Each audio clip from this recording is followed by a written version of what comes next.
సింగరేణి ప్రభుత్వ నిధులతో నియోజకవర్గానికి రాష్ట్రంలోనే నెంబర్ 1గా చేస్తానని ఎమ్మెల్యే హామీ ఇచ్చారు. గడిచిన 2 సంవత్సరాల్లో ప్రభుత్వం నుండి దాదాపు 80 కోట్ల రూపాయల అభివృద్ధి కోసం మంజూరు చేయించినట్లు ఆయన చెప్పారు. ఇక మెడికల్ కళాశాలలకు అనుసంధానంగా నర్సింగ్ కాలేజీలు ఏర్పాటు చేసి రామగుండంను మెడికల్ హబ్గా తీర్చిదిద్దనున్నట్లు ఎమ్మెల్యే తెలిపారు. ఇక దీంతో పాటు ప్రభుత్వం నిధులతో ప్రభుత్వ పాఠశాలలు కళాశాలలను నిర్మించి ఎడ్యుకేషనల్ హబ్గా మారుస్తామన్నారు. గోదావరి కని పారిశ్రామిక ప్రాంతాన్ని రూరల్ ఏరియాలకు అనుసంధానంగా చేస్తూ రోడ్లను నిర్మిస్తున్నామని అన్నారు. కమర్షియల్ కాంప్లెక్స్లు నిర్మించి వ్యాపార అభివృద్ధికి బాటలు వేస్తున్నామన్నారు.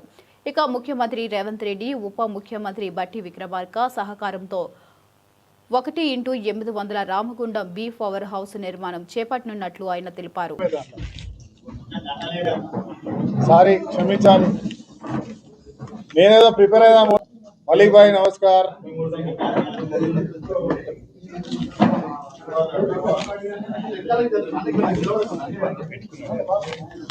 అందరికీ నమస్కారం.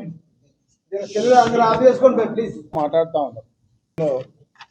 రేపు మాపు మా సమయాన్ని చూసుకొని పని ప్రారంభం చేస్తామని చెప్తాను.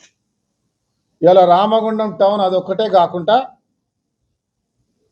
18 కోట్లతో రామగుండం మజిద్ టర్నింగ్ నుంచి 18 నంబర్ 18 కోట్లతో లింగాపురం వరకు రోడ్డు 18 కోట్లు. ఇంటిగ్రేటెడ్ కాలేజ్ స్కూలు 230 కోట్లు, 200 కోట్లతో బిల్డింగ్, 30 కోట్లతో ఆడ స్టేడియం మాదిరి కట్టాలి. అదే మాదిరిగా మొన్ననే ఒక 50 కోట్లతో ఐటీని ఏటీసీగా చేసి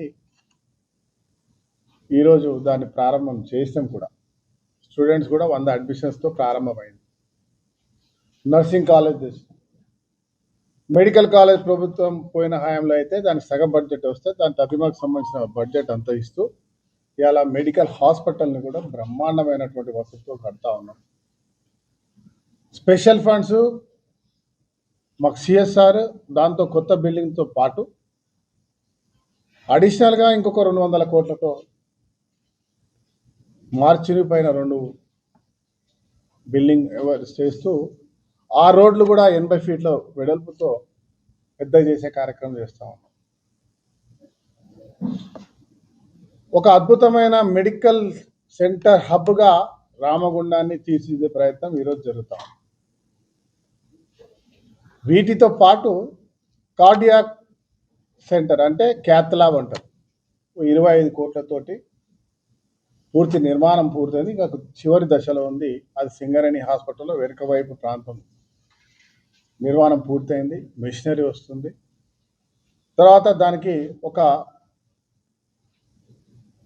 పూర్తి అనుభవం కలిగినటువంటి గొప్ప డాక్టర్ల చేతికిచ్చి దాన్ని అక్కడే అందరికీ, అంటే ఆరోగ్యశ్రీ నుంచి మొదలుపెట్టుకుంటే సివిలియన్స్ కూడా అక్కడ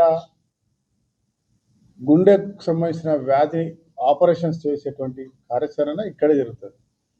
ఇప్పటి వరకు మనకు చాలామంది కరీంనగర్కో, మంచిర్యాలకో, హైదరాబాద్ పోతూ అనేక మంది బంధువులను మనం చనిపోతూ చూసినాం. ఇక ముందు ఆ ప్రాబ్లం రాకుండా అన్ని రకాల వైద్య డాక్టర్లు, ఇవాళ సుమారుగా 400 మంది నర్సింగ్ స్టాఫ్తో, రోజు 2000 మంది అవుట్ పేషెంట్స్తో మన ప్రభుత్వ ఆసుపత్రి కాదు, దయచేసి మళ్ళీ మీ అందరికి చెప్తున్నాను, ఇట్స్ నాట్ ప్రభుత్వ ఆసుపత్రి, it's SIMS, Singareni institute of medical science, సిమ్స్గా పిలువబడుతుంది.